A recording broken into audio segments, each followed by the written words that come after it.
নজর রাখবো দেগঙ্গার দিকে। দেগঙ্গা সেখানে পণের দাবিতে স্ত্রীর উপর অত্যাচারের অভিযোগ সামনে আসছে, জঘন্য এক অভিযোগ সামনে আসছে। নগ্ন ভিডিও করে পর্ন সাইটে আপলোড করে ব্ল্যাকমেলের অভিযোগ, জঘন্য এক অভিযোগ সামনে আসছে। দেগঙ্গায় পণের দাবিতে স্ত্রীর উপর অত্যাচারের অভিযোগ। প্রতিনিধি জিয়াউল এই মুহূর্তে আমাদের সঙ্গে রয়েছেন।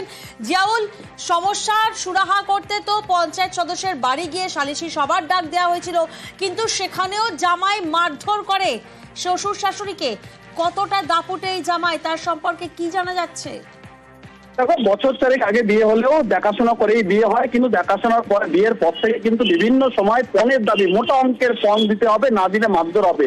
এবং যে স্বামী স্ত্রীর যে অর্থাৎ সেই মুহূর্তে গোপন ভিডিও, সেই অর্থাৎ সেই ছবিও কিন্তু আপলোড করে দেওয়া হয় চায়না অ্যাপে, এবং সেখান থেকে বারংবার ভয় দেখানো হয় যে মোটা অঙ্কের পণ দিতে হবে, না হলে এই ছবি আরো ভাইরাল করা হবে, এমনটাও কিন্তু হুমকি দেওয়া হয়। গুণধর স্বামীর বিরুদ্ধে কোনো আইনি পদক্ষেপ নেওয়া হয়েছে জিয়াউল? দেখো, ইতিমধ্যেই কিন্তু এই পঞ্চায়েত সদস্যের বাড়িতে একটি সালিশ সভা বসে, দুই পক্ষকে নিয়ে যাতে কোনো পণের দাবি না থাকে এই দাবি নিয়ে কিন্তু বসাবসি হয়। কিন্তু সেখানেও সেই জামাই একেবারে গিয়ে শ্বশুর শাশুড়ি এবং শ্বশুর বাড়ির লোকজনকে বেধড়ক মারধর করে, তারপরেই থানায় লিখিত অভিযোগ দেওয়া। ইতিমধ্যেই কিন্তু দেগঙ্গা থানায় তদন্ত শুরু করেছে। কিন্তু যেভাবে পণের দাবিতে সালিশি সভা এবং এই মারধর এবং তার অত ছবি ভাইরাল করা ফলে ইতিমধ্যে একটা আতঙ্ক সৃষ্টি। ইতিমধ্যেই কিন্তু দেগঙ্গা থানায় লিখিত অভিযোগ দায়ের হয়েছে জামাইয়ের বিরুদ্ধে।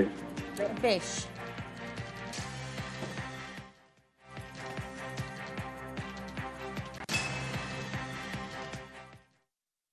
তোর বাপের এক্ষুনি 15,000 টাকা দিতে বল, আমার এক্ষুনি 15,000 টাকা দরকার। আমার মেয়ে আমাকে ফোন করে জামাই এই ফোন করে এই বলছে আমি 15,000 টাকা আমি দিতে পারবো না, 1,000-5,000 টাকা দিতে পারবো। তারপরে ফের দাবি করে, জামাই রাত্রি ভিডিও করে ওই ছবিটাকে বাইরে ছেড়ে দেয়। মেয়ে এবার প্রতিবাদ করেছে, বাইকে সকাল ছিল, সকাল নিয়ে হাতে মেরেছে। এবারে মেম্বারকে তো ওরা নাকি জানিয়েছে, মেম্বার আমাকে ফোন করে, আমি আবার আসা জামাই ছুটি আছে একটা রড দিয়ে আমার এখানে মারলো। থানায় অভিযোগ করেছি, থানায় 3 জনের নামে করেছি। যোগ্যদের অবস্থান প্রত্যাহার করলেন যোগ্য শিক্ষক অধিকার মঞ্চের। কাজে যোগ দেওয়ার ঘোষণা করলেন যোগ্য শিক্ষকরা। গরমের ছুটির পর ফের আন্দোলনের ডাক। প্রতিনিধি সুদীপ্ত এই মুহূর্তে আমাদের সঙ্গে রয়েছেন। সুদীপ্ত, আন্দোলন প্রত্যাহার হয়েছে, তাহলে কি এই প্রত্যাহার সাময়িক?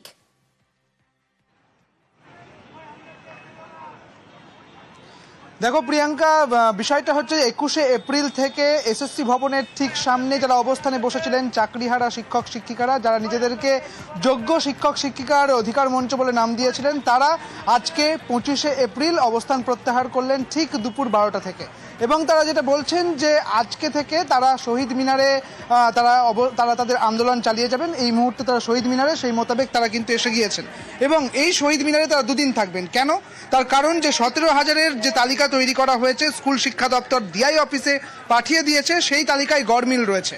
2 দিন সময় দেওয়া হয়েছে, শুক্র এবং শনিবার। তুমি জানো রবিবারের দিন সরকারি দপ্তর বন্ধ থাকে, এবং এই 2 দিনের মধ্যে সেই গড়মিল কাটিয়ে যাদের নাম নেই সেই 17,000-এর নাম দিতে হবে। ততক্ষণ পর্যন্ত তারা কিন্তু শহীদ মিনারে থাকবেন। সোমবার থেকে যাদের নাম রয়েছে তারা কিন্তু স্কুলে তারা যাচ্ছেন, অর্থাৎ তারা স্কুলে গিয়ে তারা ক্লাস করবেন। এবং ঠিক 30 তারিখে যখন এই গরমের ছুটি পড়ছে, ঠিক তখন তারা নতুন কর্মসূচি করে দেখাবেন, নতুন কর্মসূচি আনবেন, তারা নতুন কর্মসূচির ডাক দেবেন। সেই সঙ্গে যারা এই শহীদ মিনারে থাকছেন, কারা থাকছেন? যাদের 17,000-এর নাম নেই, যারা 2 দিনের মধ্যে যদি সেই নাম 17,000-এর তালিকায় যদি অ্যাড করা যায়, যদি না যায়, তারা কিন্তু আন্দোলন তাদের চালিয়ে যাবেন, তারা অবস্থান চালিয়ে যাবেন এই শহীদ মিনারে বসে। একদিকে তাহলে কি দাঁড়ালো?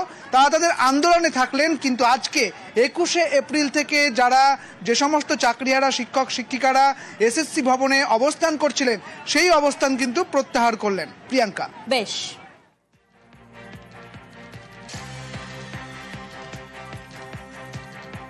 সবচেয়ে বড় ব্যাপার সেটা হচ্ছে আমাদের যেহেতু নাম এসে গিয়েছে, আমাদের স্কুলে একবার ভিড়তেই হবে, কারণ 30 তারিখ থেকে স্কুল বন্ধ হয়ে যাবে, গরমের ছুটি।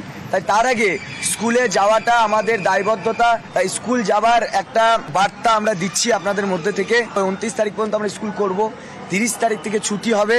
তাই এই ছুটির মধ্যে আমরা আবার আন্দোলনে নামবো। তাই এখন এই জায়গা থেকে আমরা আমাদের আন্দোলনটা প্রত্যাহার করছি। দেখুন, এসএসসির গাফিলতির কারণে শুধুমাত্র আমাদের অনেক যোগ্য শিক্ষক শিক্ষিকাদের নাম নেই। সবাই আমরা চেষ্টা করেছি আধিকারিকদের সঙ্গে কথা বলার, তো তারা বলেছেন যে আমরা দুদিনের মধ্যে এটা ব্যাপারটা ঠিক করে দেব এবং সোমবার থেকে স্কুল জয়েন করব। তারপরে দেখি যদি দুদিনের মাথায় ঠিক না হয় তাহলে আমরা একটা আরো বৃহত্তর আন্দোলনের দিকে ডাক দেবো, কারণ আমরা একজনও চাই না যে একটা যোগ্য শিক্ষক শিক্ষিকার চাকরি যাক। দেখুন, আমাদের প্রধান দাবি হলো আমাদেরকে পুনর্বহাল। যতক্ষণ পর্যন্ত এই দাবিটা পূরণ না হচ্ছে আমরা কিন্তু ময়দান ছাড়ছি না।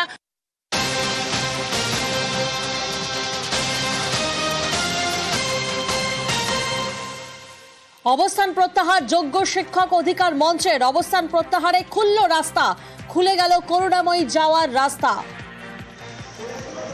যোগ্য শিক্ষকদের নামের তালিকা প্রকাশ করতে হবে, চাকরিতে বহাল রাখতে হবে সহ একাধিক দাবিতে গত সোমবার থেকে আচার্য সদন এসএসসি দপ্তরের সামনে যে অবস্থানে বসেছিলেন শিক্ষকরা, শুক্রবার বেলা 12টা নাগাদ তারা এই এসএসসি ভবনের সামনে থেকে তাদের অবস্থান তুলে নেন। তবে আন্দোলন তারা জারি রাখছেন এই কথা স্পষ্ট করে দিয়ে তারা যেটা জানিয়েছেন যে তারা এই মুহূর্তে আচার্য সদন অর্থাৎ এসএসসি ভবনের সামনে থেকে তারা অবস্থান তাদের সরিয়ে নিচ্ছে এবং এই অবস্থান সরে যাওয়ার কারণে সল্টলেক যে থার্ড রো রয়েছে অর্থাৎ এসএসসি দপ্তরের সামনে যে থার্ড রো রয়েছে সেখানে সোমবার থেকে আজ বেলা 12টা পর্যন্ত কার্যত যান চলাচল বন্ধ রাখা হয়েছিল।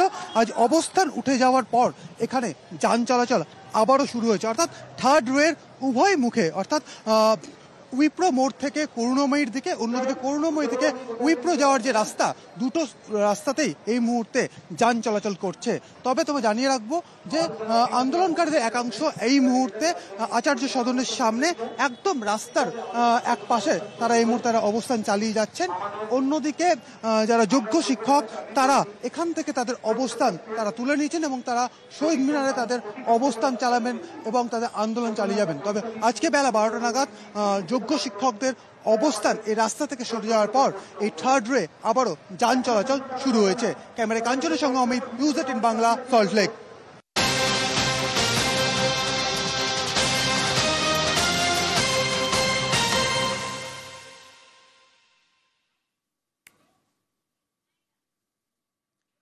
যোগ্য তালিকায় ববিতা সরকার, এসএসসির পাঠানো তালিকায় ববিতার নাম রয়েছে। আরো একবার আপনাদের জানাবো, যোগ্য তালিকায় নাম রয়েছে ববিতা সরকারের, এসএসসির পাঠানো তালিকা, আর সেই তালিকায় নাম রয়েছে ববিতা সরকারের। স্কুলে স্কুলে যোগ্যদের তালিকা। প্রতিনিধি শুভঙ্কর এই মুহূর্তে আমাদের সঙ্গে রয়েছেন। শুভঙ্কর। প্রিয়াঙ্কা, তোমাকে জানিয়ে রাখি কোচবিহারের মেখলিগঞ্জ মহকুমার যে ইন্দিরা গার্লস হাই স্কুল আছে এই স্কুলে চাকরি করতেন মেখলিগঞ্জের বিধায়ক পরেশ অধিকারীর মেয়ে অঙ্কিতা অধিকারী। তার বিরুদ্ধে অভিযোগ ছিল এবং সে কারণেই আদালতের নির্দেশে অঙ্কিতার চাকরি যায়। পরবর্তীতে সেখানে চাকরি পান ববিতা সরকার। দেখা যায় যে তার মূল্যায়নে ভুল হয়েছে, সেজন্য আদালতের নির্দেশে ফের ববিতার চাকরি চলে যায়। কিন্তু সম্প্রতি 2016 সালের প্যানেলে যে যাদের চাকরি বাতিল হয়েছে, পরবর্তীতে যে নতুন তালিকা এসেছে স্কুলে স্কুলে যোগ্য শিক্ষকদের, সেই তালিকায় দেখা যাচ্ছে ববিতা সরকারের নাম এবং এই ঘটনা ইতিমধ্যে শোরগোল পড়ে গিয়েছে।